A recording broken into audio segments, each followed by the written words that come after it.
नमस्कार. मी प्राची. मी तुम्हा सर्वांचं माझ्या वसुधैव कुटुंबकम या माझ्या यूट्यूब चॅनलवर तुमच्या सर्वांचं स्वागत करते.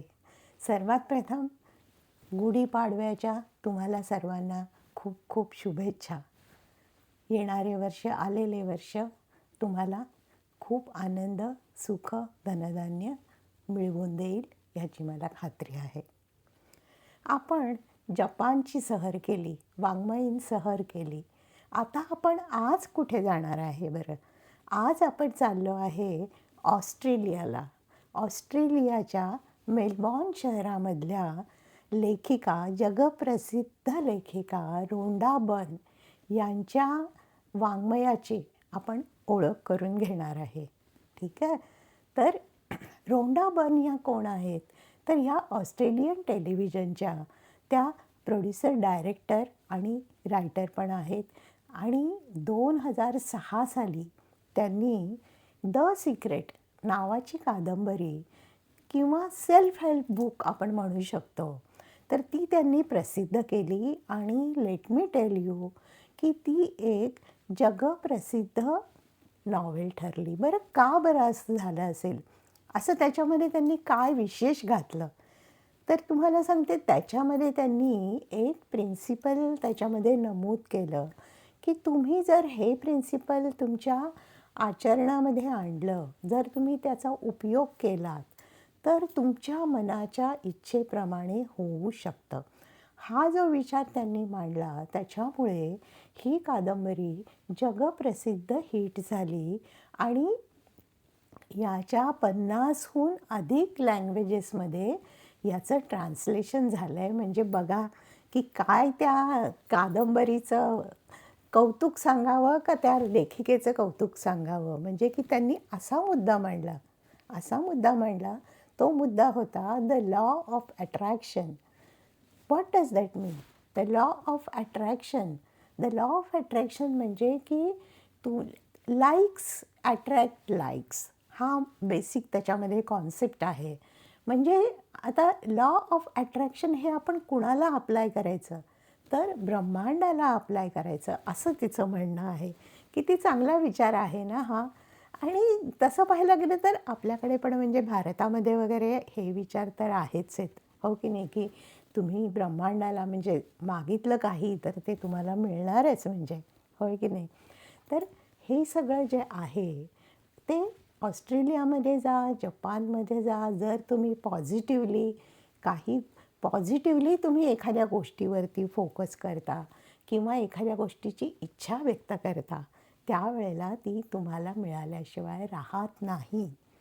हाच कॉन्सेप्ट आहे रोंडा बर्न यांच्या द सिक्रेट ह्या कादंबरीचा, बरोबर? तर आपण आता तिनं काय सांगितलं आहे की तिनं सांगितलेल्या पद्धतीनं जर तिनं तिच्या कादंबरीमध्ये जे जे सांगितलं आहे त्या पद्धतीनं जर तुम्ही गेलात, तर तुम्हाला सुख, आयुष्य, आरोग्य, संपत्ती या सगळ्या गोष्टी, यातली कोणतीही गोष्ट किंवा सगळ्या गोष्टी तुम्हाला मिळू शकतात. हे तिनं आपल्याला नमूद केलेलं आहे. पण तुम्ही मला सांगा, हा काय अब्राकाडब्रा आहे की अशी जादूची कांडी गोल गोल फिरवली आणि मी मनामध्ये म्हटलं की मला गाडी पाहिजे, मला घर पाहिजे, मला परीक्षेमध्ये पहिला नंबर पाहिजे, असं जर नुसतं मी असं म्हणजे की आपोआप मिळतं का काय मला? म्हणजे तर तसं नाही आहे. तिनं तिच्या कादंबरीमध्ये बऱ्याच गोष्टी, त्याची तत्त्व, हे जे तिचं प्रिन्सिपल आहे लॉ ऑफ अट्रॅक्शन, ह्याचं हे जे प्रिन्सिपल आहे ते तुम्ही आयुष्यात कसं अप्लाय करायचं याची तिनं काही तत्त्व दिलेली आहेत. जर तुम्ही ती तत्त्व फॉलो केलीत तर तुम्ही तुमचं उद्दिष्ट नक्कीच गाठू शकता, हे तिनं सांगितलेलं आहे.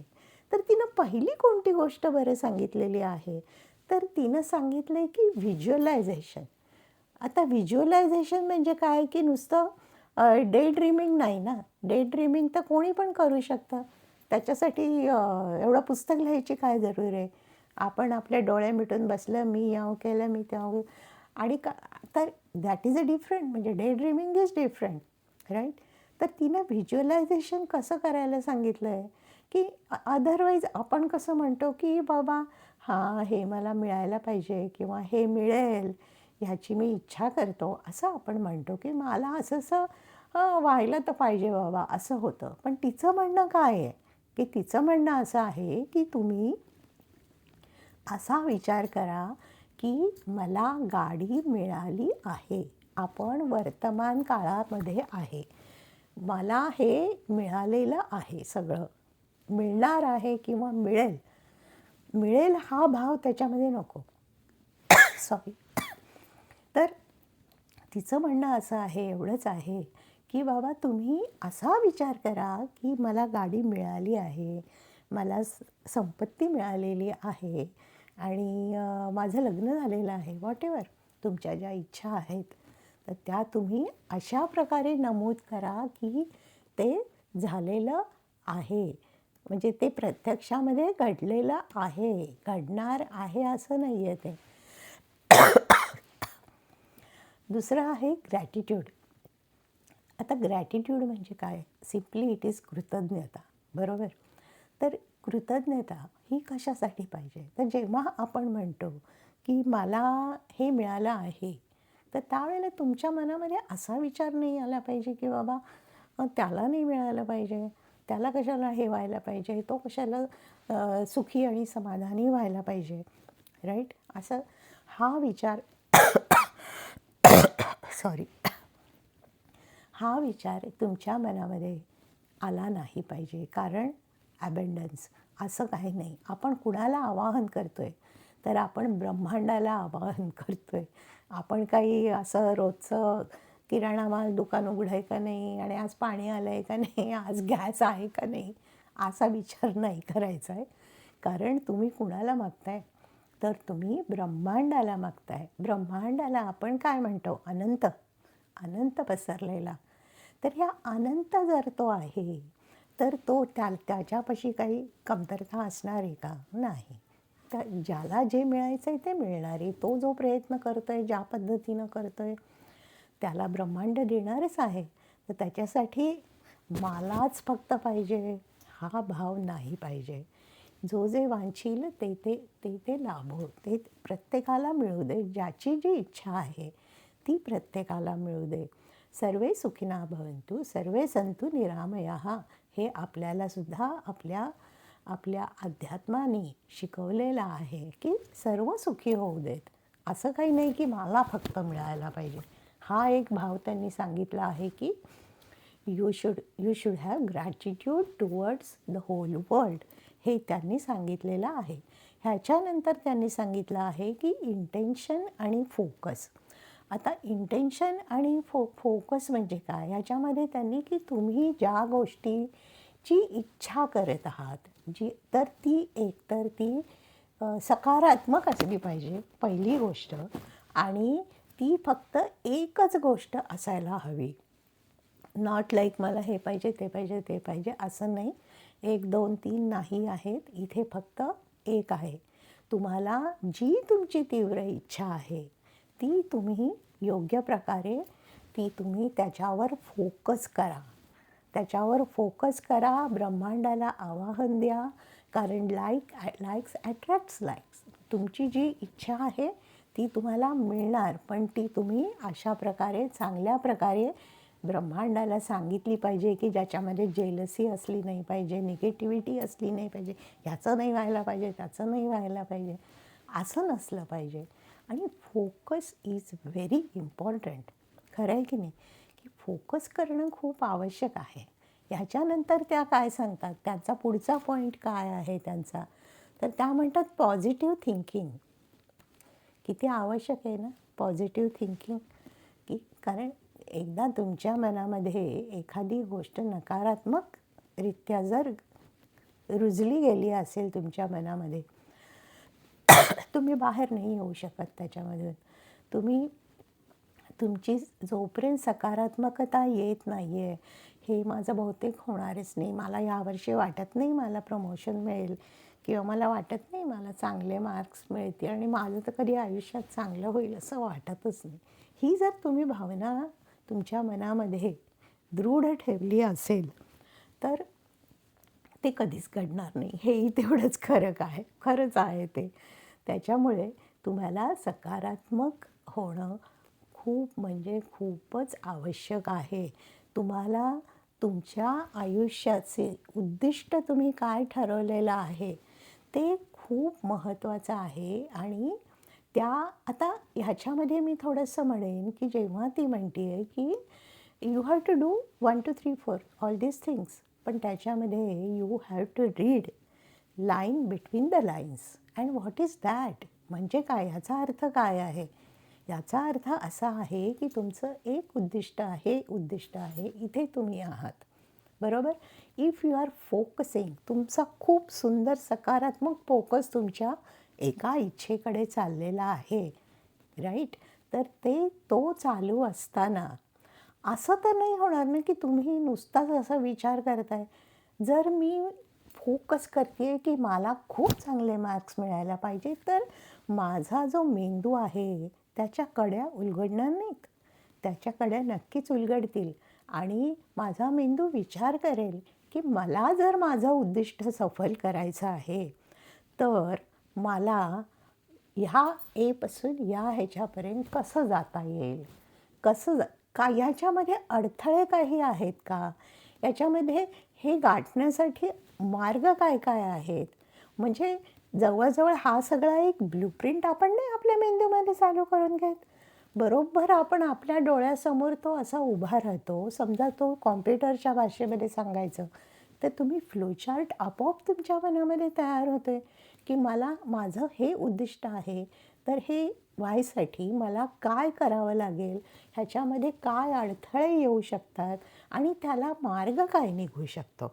पहा, झाला ना तयार ब्लूप्रिंट तुमच्या मनामध्ये. मग आता तुम्हाला कोण अडवू शकतं? तुम्हाला कोणीही अडवू शकत नाही. तुम्ही तुमच्या उद्दिष्टाला नक्कीच तुम्ही गाठू शकणार आहात. पहा, म्हणजे की एक सांगताना तिनं दुसरं पण सांगितलेलं आहे आणि हे तुमच्या लक्षात आलं पाहिजे, की ती हे का सांगते असं, की नॅचरली आपलं मेंदू आहे. आपण विचार करणारच त्याच्यामध्ये.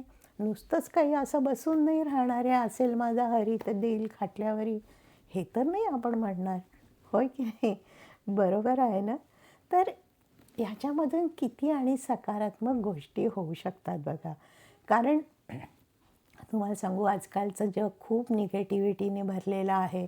एक माणूस ए नावाचा माणूस जो निगेटिव्ह आहे तो त्याच्याबरोबरच्या 10 माणसांना आपल्यासारखा बनवतो आणि त्याचप्रमाणे एखादा जो सकारात्मक माणूस असतो तो जेव्हा लोकांच्या बरोबर असतो त्यावेळेला त्या सर्व समूहाला तो आपल्यासारखं बनवतो. नाही की हे नाही होणार, ते नाही होणार असं तो कधीच म्हणणार नाही.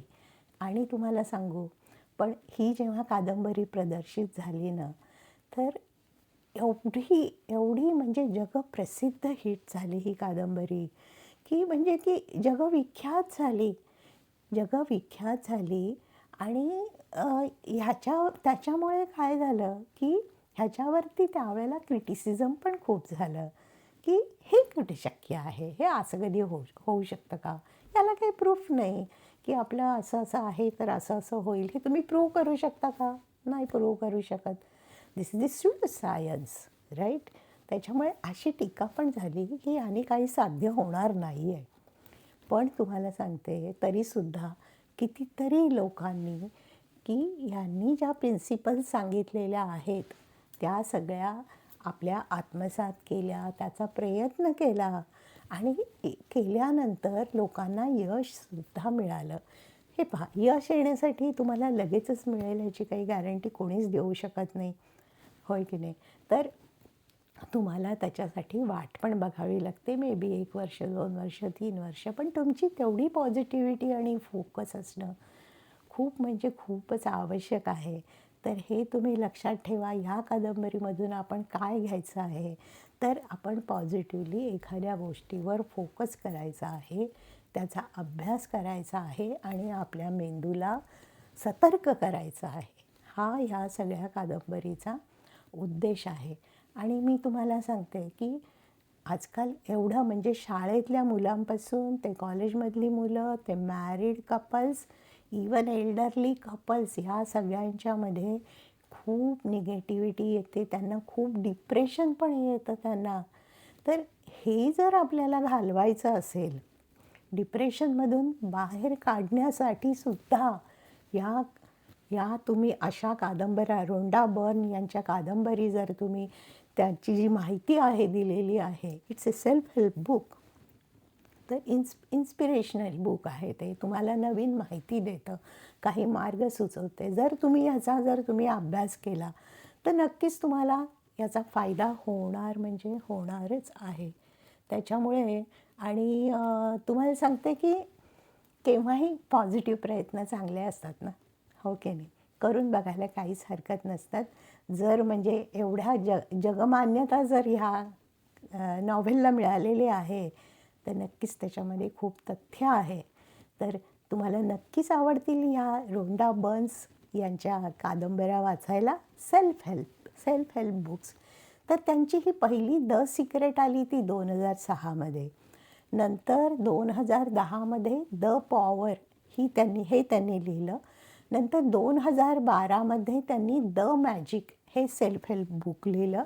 2013 मध्ये हिरो नावाचं बुक लिहिलं. आणि सगळ्यात लेटेस्ट म्हणजे 2020 त्यांनी द ग्रेट सिक्रेट ही कादंबरी त्यांनी प्रसिद्ध केली. आणि ह्या सगळ्या सेल्फ हेल्प बुक्सचीच मालिका आहे. एकातनं दुसरी, दुसरीतनं तिसरी, त्याच्यामधून अजून त्यांनी डिटेलमध्ये दिलेलं आहे. तर मला नक्कीच वाटतं आहे की आता तुम्ही सगळेजण उत्सुक झालेले आहात की रोंडा बर्न्स या ऑस्ट्रेलियन लेखिकेचा हा जो द सिक्रेटचा प्रवास आहे, तुम्हाला सकारात्मकतेकडे घेऊन जाणारा जो प्रवास आहे, तो तुम्हाला नक्कीच आवडणार आहे आणि तुम्ही या कादंबऱ्या वाचणार आहात. धन्यवाद. परत भेटूया जगाच्या नकाशावरती दुसऱ्या कोणत्या देशाच्या वाङ्मयाची सफर करण्यासाठी. धन्यवाद.